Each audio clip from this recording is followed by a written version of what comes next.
आचार्य कल्प पंडित टोडरमल जी द्वारा रचित मोक्ष मार्ग प्रकाशक ग्रंथ अधिकार 7वां व्यवहाराभासी का प्रकरण और उसमें सम्यक चारित्र का अन्यथा रूप।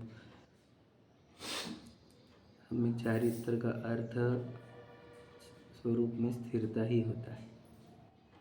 चारित्र का अर्थ ही स्थिरता है। स्थिरता कोई शरीर की स्थिरता की बात नहीं चल रही। तो काहे की स्थिरता? जो अपना भाव है उसमें रुकने का। समझे कि नहीं? वीतराग शब्द जो है वह नास्ति रूप से राग नहीं होना, और ज्ञान दर्शन आनंद रूप रहना ये अस्थि से होता है। समझे कि नहीं? तो अपने ज्ञान आनंद रूप प्रतिभासन रूप साक्षी रूप भाव में रुकना, इसका नाम चारित्र है। समझेगा? कहते हैं इसी को वीतराग चारित्र कहते हैं। अब राग नहीं है, हम ज्ञान दर्शन में रुके हुए हैं, यही चारित्र है। समझे ना? ज्ञान दर्शन स्वभाव में स्थिर होना यह चारित्र है। और जो व्यवहाराभासी है उस जीव को ये लगता है कि ये जो व्रत महाव्रत आदि क्रियाएं हैं, 28 मूल गुणों का आचरण है, वो चारित्र है, या इस 28 मूल गुणों को पालन करने रूप प्रशस्त राग जो है वह चारित्र। समझ में आ रहा है? अभी प्रशस्त राग को चारित्र का आरोप आ सकता है, किया भी है जिनमाने ने, जिसको ये स्वरूप स्थिरता वाला स्वभाव में स्थिरता वाला चारित्र समझ में नहीं आता, ऐसे जीवों को प्रशस्त राग का आरोप करके बताया कि ये चारित्र है। क्यों कहा? कि इसके काल में वो चारित्र होता है। तो फिर अब इन लोगों के लग समझ में नहीं आए गहराई बात, तो प्रशस्त राग को ही चारित्र मानने लगे। समझ रहे ना? अभी प्रशस्त राग वैसे देखा जाए तो है क्या कि स्वरूप स्थिरता नहीं होना, स्वभाव में स्थिरता नहीं होना, विभाव वह है वो प्रशस्त राग। परंतु इसको ये विभाव लगा ही नहीं। इसको ये तो क्या लगा, मतलब स्वभाव लगा, उपादेय लगा, स्वभाव लगा, इसलिए इसको प्रकट उसको बढ़ाने के भाव है, इसको प्रकट करने के भाव है, और इसको कभी नाश ना होने दो ऐसे प्रयत्न कर रहा। सोचो, जिसको नाश करना है उसको नाश ना होने दो ऐसे उद्यम कर रहा। समझ रहे कि छोटी मिस्टेक नहीं है ये तो ये समझना, ये तो अभी तक के अनंत काल की चले आई हुई मिस्टेक ही है। आश्रव में उपादेयता, समझे कि नहीं? आश्रव में हेयता होनी चाहिए, तो आश्रव में उपादेयता है उसको। समझ रहे कि नहीं? प्रशस्त राग में कल जो हमने पढ़ा था किस प्रकार है सो सुनो, है ना? हमने बताया पहले क्या पैराग्राफ चला वो, कि उसने देखो कैसे व्रत लिए हैं, मुनि व्रत, तो उसमें वो इतना कड़क नियम पालन कर रहा है। क्या कहा था वर्ड, कि उग्र से उग्र अंश नादि तप करता है ना? व्रतों को खंडन नहीं करता है। फिर भी देखा जाए तत्व ज्ञान के बिना नहीं सच्चा हुआ नहीं है, तो उसका ये जो करने का अभिप्राय है, हमने बताया था ये क्यों कर रहा है, तो कषायों का ही अभिप्राय मिलता है। तो बोलते कैसा है कषायों का अभिप्राय? सो सुनो। फिर दूसरा पैराग्राफ जो कल हमने पढ़ा था कि वह क्या करता है कि राग आदि पाप वाले अशुभ राग को तो हे जानता है, प्रशस्त राग को उपादेय मानता है, उसके वृद्धि का उपाय करता है। सो प्रशस्त राग है तो कषाय ही। समझे कि नहीं? सीधी सीधी बात। प्रशस्त राग को भी कषाय में बोला है, कषाय को उपादेय माना, तब कषाय करने का ही श्रद्धा रहा। समझे कि नहीं? उपादेय माना मतलब ये श्रद्धान गुण का कार्य है। समझे कि नहीं?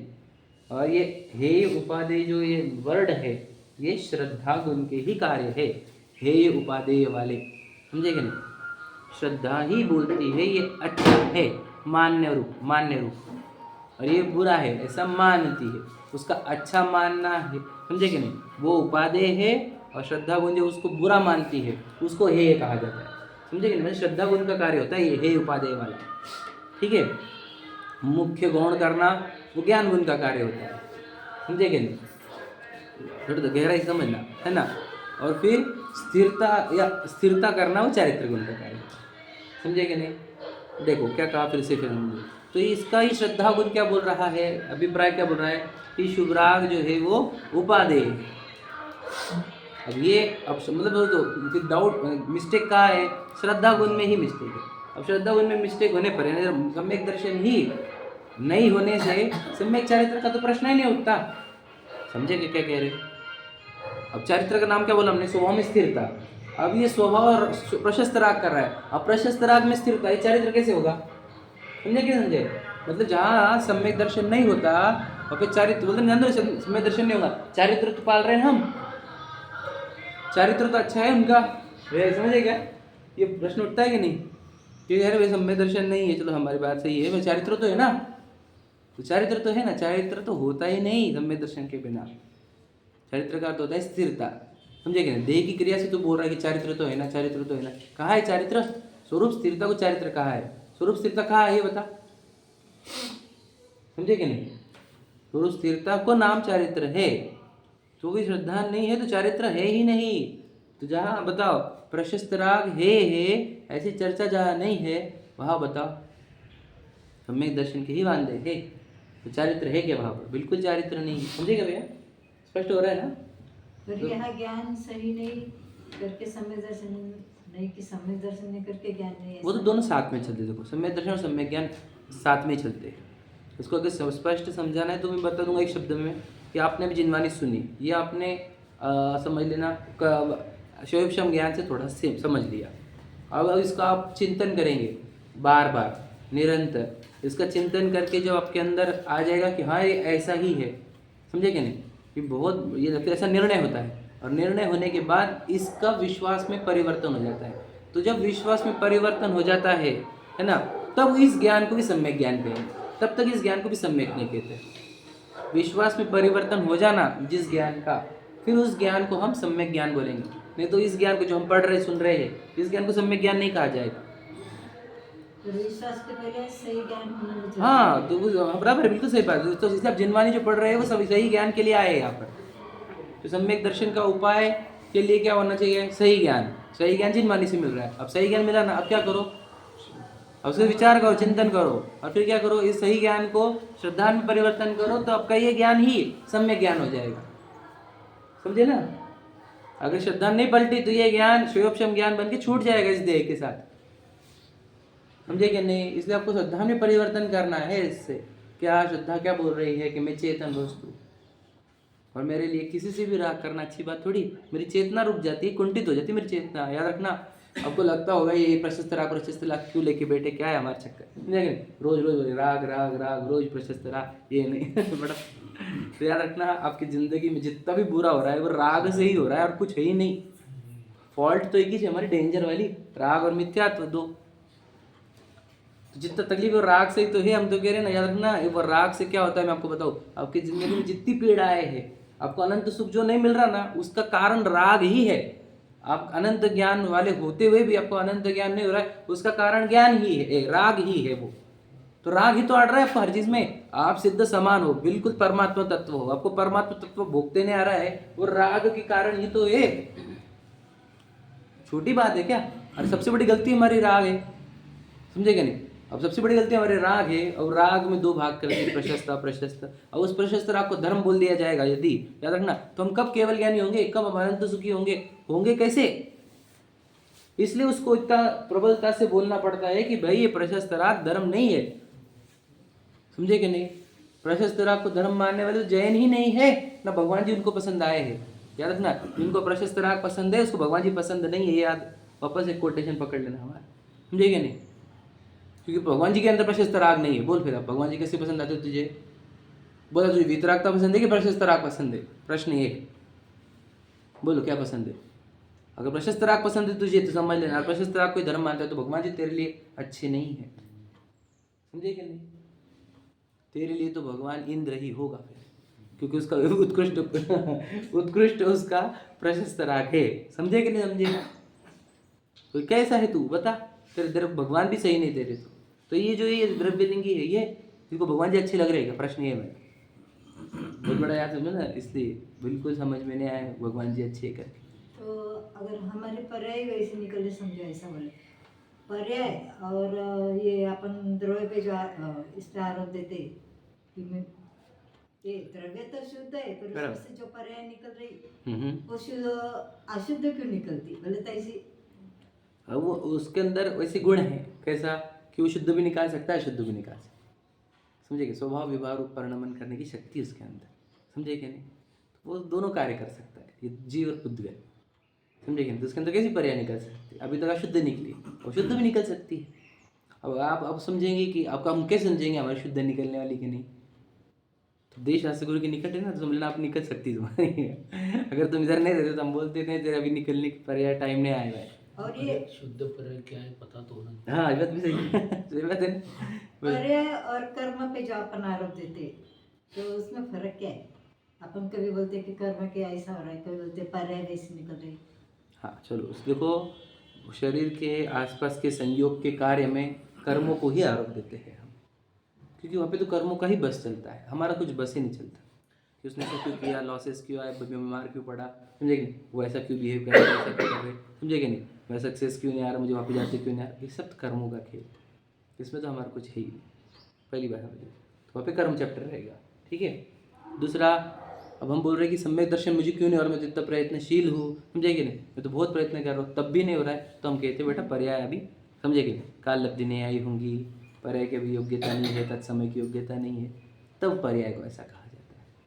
अब हम उपदेश दे रहे हैं आपको, तो हम ये बोलेंगे ही नहीं कि जब टाइम आएगा तब कर लेना सम्यक दर्शन, हम बोलेंगे सम्यक दर्शन करो करो, समझे क्या नहीं। अब ये नहीं बोलेंगे जब समय आएगा तब कर लेना, उपदेश तो ही दे देगा कि करो सम्यक दर्शन, स्वरूप को जानो पहचानो, समझे क्या नहीं। अब समझ में आ गया हर जो पर्याय और कर्म पे जो आरोप याद रखना, वो हमेशा याद रखना, ये दवाइयाँ है, ये जितने भी उपदेश है वो दवाई है, वो कहाँ पे लगाने की वो देखो ध्यान से, ऐसे लगाओ कि हम बीमार दूर हो, हम निरोगी हो, बीमारी बढ़ाने के लिए मत यूज़ करो दवाइयों को, समझे कि नहीं। हमारे अंदर पहले ही हम आत्मा से दूर है, और ये दवाई यूज़ कर करके कर्म में रोक रहे, तो ये दवाई गलत यूज़ कर ली तूने। अब मंदिर क्यों नहीं आया पूछे तुम, तो बोलते कि कर्म आ गए आड़े, समझे, तो ये वाली दवाई मत यूज़ कर, समझेगा नहीं। कर्म आड़े नहीं आए हैं, अपने को कोई तो भी चीज़ पसंद आ गई भी मंदिर से ज़्यादा, समझेगा नहीं। तो जैसे लगा कि मंदिर से ज़्यादा यहाँ पे आनंद आएगा कहाँ पे, घूमने में, जाने में, को टीवी देखने में, तो इसलिए तुझे ये समझेगा नहीं, इसलिए तू आया नहीं है मंदिर में, कर्म नहीं आड़े आए हुए। बताओ मुझे ऐसा कौन सा दिन आया कि जिस दिन आप बहुत आना चाहते थे और आ नहीं सके। लेडीज़ का तो प्रॉब्लम छोड़ दो वो वाला, लेकिन ऐसा कौन सा दिन है बताओ, सही बताओ एक दिन तो बता, और नहीं आए उस दिन तो कर्मों के ऊपर आरोप डाल दे। ऐसा कौन सा, तुम बहुत आना चाह रहे थे इतना लेकिन फिर भी आ नहीं सके, ऐसा कौन सा दिन था, कौन सा दिन था बताओ। ऐसे घर में कोई बीमार पड़ गया वगैरह तो उस पर ठीक है, तो वो दिन भी पूरा 24 घंटे थोड़ी, 18 घंटे थोड़ी, 5 मिनट तो निकल ही सकते हैं, समझे कि नहीं भैया। तो कोई रोकता नहीं है हमारा। अब बेड रिडन होंगे उस दिन हम बोलेंगे आपको क्या कि नहीं आपकी गलती नहीं, समझे कि नहीं, तब कर्मों ने अड़ा है हम कहेंगे, समझ लेना। तो ये दवाइयाँ को मिसयूज मत करो, समझ में आ गया। चलो आगे, द्रव्यलिंगी है वो इस प्रशस्त राग को उपादेय मानता है, धर्म मानता है, तो उसको भगवान जी अच्छे लगते हैं क्या, प्रश्न नहीं हमारा, तो उसको भगवान जी अच्छे लगते नहीं। क्यों, यदि उसको भगवान जी अच्छे लगते तो प्रशस्त राग अच्छा नहीं लगता, समझ में आया। और वो प्रश्न उठा है सम्यक दृष्टि जीव भी को तो भी, है ना, सम्यक दृष्टि जीव को भी प्रशस्त राग अच्छा लगता है। अभी प्रश्न देखो, यहाँ प्रश्न है कि सम्यक दृष्टि भी तो प्रशस्त राग का उपाय रखता है, मतलब क्या उपाय रखता है, मतलब क्या, अरे आप बोल रहे हो कि प्रशस्त राग अच्छा नहीं, सम्यक दृष्टि भी प्रशस्त राग के उपाय करता है, मतलब क्या, प्रशस्त राग के लिए मेहनत करता है। अब कैसे कह सकते हो कि सम्यक दृष्टि जो जीव है उसको सिर्फ वितरागता पसंद है, वो प्रशस्त राग बिल्कुल पसंद नहीं है, या आप ऐसा कैसे कह सकते हो। समझ में आया क्वेश्चन, समझ में आया। जो जैसे हम द्रव्यलिंगी कहा, उसको वो काय के लिए उपाय कर रहा है, प्रशस्त राग के लिए ही उपाय कर रहा है, समझेंगे नहीं। द्रव्यलिंगी जो उपाय कर रहा है वो प्रशस्त राग के लिए ही उपाय कर रहा है, समझ में आया। और तो सम्यक दृष्टि हमने कहा सब, तो हम सम्यक दृष्टि को भी देखा हमने, वो भी प्रशस्त राग के उपाय करता है, समझेंगे क्वेश्चन। वो भी तो मंदिर जाता है, भक्ति पूजा करता है, स्वाध्याय करता है, सीखता है, सिखाता है, समझे क्या नहीं, व्रत लेता है, स्वाध्याय करता है, कितने घंटे लिखता है, समझे क्या नहीं। तो हम तो उसको भी देखा है कि उसको भी राग आता है, प्रशस्त राग आता है, उसको प्रशस्त राग के लिए प्रयत्न करता है कि नहीं भाई मुझे नहीं जाना, इधर जाना नहीं जाना, मेरे को पढ़ना है, मुझे मंदिर जाना है, समझे क्या नहीं। तो हमने तो सम्यक दृष्टि को भी देखा है ऐसा, समझे कि नहीं? वो भी तो प्रशस्त राग के उपाय करता है। क्वेश्चन समझ लेना, तब आपको आंसर अच्छा लगेगा। तो बताओ, सम्यक दृष्टि मंदिर जाएगा कि मिथ्या दृष्टि? प्रश्न ये है। दोनों भी जाएंगे। अब मिथ्या दृष्टि जाता है क्या के लिए जाता है बताओ? हाँ, पुण्य के लिए। बोलो। हाँ? बहुत डेंजर बोल रहे यार। बोलो। बराबर, नरक के भय से, स्वर्ग के लोभ से, जैसे पुण्य बोल दिया, बराबर। नरकादिक का भय, स्वर्गादिक का लोभ। और बताओ, अरे समझे, घर गृहस्थी अच्छी चले, लोग मुझे धार्मिक समझे, मेरा पब्लिक में रीच रहे, समझे कि नहीं? और बहुत सारे हैं नित्य दृष्टि के रीजंस, समझे कि नहीं? एक नहीं, हजारों है। सम्यक दृष्टि क्या के लिए आता है बताओ? बोलो, क्या के लिए आता है? जो सुखी होने के लिए। सुखी कैसे? भगवान से दर्शन सुखी होते क्या? हाँ? भगवान जी को देख के सुखी नहीं होते। समझे कि नहीं? सुखी तो स्वरूप में लीन होने पर ही होंगे। ध्यान से सुन लेना, है कि नहीं? क्या के लिए आते फिर मंदिर में? राग का अभाव करने के लिए, राग जैसे उनको देख के। तो यहाँ पे आ रहे तो राग का वो राग क्या? उनसे प्रेरणा लेने के लिए। प्रश्न समझे ना?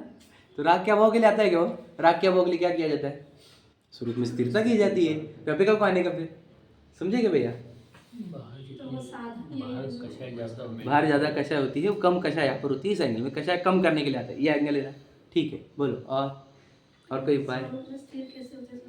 उपाय यही है ना, साधन यही है ना। हाँ, सीखने के लिए, मतलब आप बोल रहे हो सीखने के लिए या प्रेरणा लेने के लिए, ठीक है? और कोई? बराबर है ना? मेरे को नहीं पहचानी, आप ही गई। हाँ, सम्यक दृष्टि की बात करें, पहचान चुका है वो। सम्यक दृष्टि वाला पहचान चुका है अपने आप को, समझे कि नहीं? हम उसकी बात कर रहे हैं। जो नहीं पहचाने हैं वो पहचानने के लिए आए, वो अलग बात है। जो पहचान चुका है वो क्यों आ रहा है, समझे कि नहीं? जो पहचाने नहीं है, पहचानने के लिए आया है, वो अलग बात है। जो पहचान चुका है वो क्यों आ रहा है ना? उसका उत्तर देखो। जैसे किसी का बहुत दंड होता था, समझ में? ये बोल रहे हैं ना, देखो वह थोड़ा दंड देने का उपाय रखता है, समझे कि नहीं? थोड़ा दंड देकर हर्ष भी मानता है। ये एग्जाम्पल याद रखना, बहुत इंपॉर्टेंट एग्जाम्पल है। परंतु श्रद्धान में दंड देना अनिष्ट ही मानता है। उसी प्रकार, बस या तो समझ में आया, अब आगे समझो। देखो मतलब क्या, पुलिस ने पकड़ा हमारे को, हेलमेट का है? नहीं साहब, भूल गया। हाँ, 1000 रुपये की फाइन बनती है तेरी। अरे साहब, 1000 रुपये केस क्या, इतनी गलती छोटी सी, 1000 रुपये पनिश दे रहे आप। पावती तो 1000 की फटेगी। सर नहीं सर, 200 की पावती फाड़ दो, समझे कि नहीं? हम वो करप्शन वाला बोलेंगे था बोला, बोलेंगे मंदिर जिनवाने के सामने करप्शन नहीं चलाता, समझे कि नहीं? इस 200 की पावती फाड़ो सर, समझे कि नहीं? सर से कर दो प्लीज़, है ना? 200 की पावती फाड़ दी, इतना खुश। समझे कि नहीं? 200 पावती फाड़ गई तो खुश होना चाहिए कि दुखी होना चाहिए बताओ? 800 रुपये का चाहिए। 200 रुपये गए वो। मिला तो मिला ना। हाँ, 1000 से कम, इसलिए वो थोड़ा है। 200 गए कि नहीं? समझे कि नहीं समझे? खुशी होनी चाहिए कि दुख होना चाहिए बता पहले आप। सही तो दंड मिला। दुख तो होना चाहिए, लेकिन खुशी है कम दंड। समझे क्या? एग्जाम्पल ये समझोगे तो ही समझ में आएगा आपको। समझ में आ रहा है? वहाँ पे खुशी भी और गम भी है, समझे क्या? खुशी भी, कभी खुशी कभी गम हो गया ना उसमें। 800 200, समझे क्या नहीं? 800 का बचने का खुशी है और 200 जाने का गम भी है। बात समझ में आए? दोनों आए कि नहीं आए? बस वही लिखा है। देखो, जैसे किसी को बहुत दंड होता था, वह थोड़ा दंड देने का उपाय रखता है, ठीक है नहीं? क्या भाई 200 दे सर, 200 ले लो मेरे से, 200 ले लो, और 200 बोल बोल के दे रहा है, समझे कि? उपाय रखता है 200 देने का भी, समझे कि नहीं? सर ये रख लो, इतने 200 रुपये की पावती फाड़ लो, समझे कि नहीं? थोड़ा दंड देकर हर्ष भी मानता है, परंतु श्रद्धान में दंड देना अनिष्ट ही मानता है। अर्थात क्या कि श्रद्धान में उसके ये है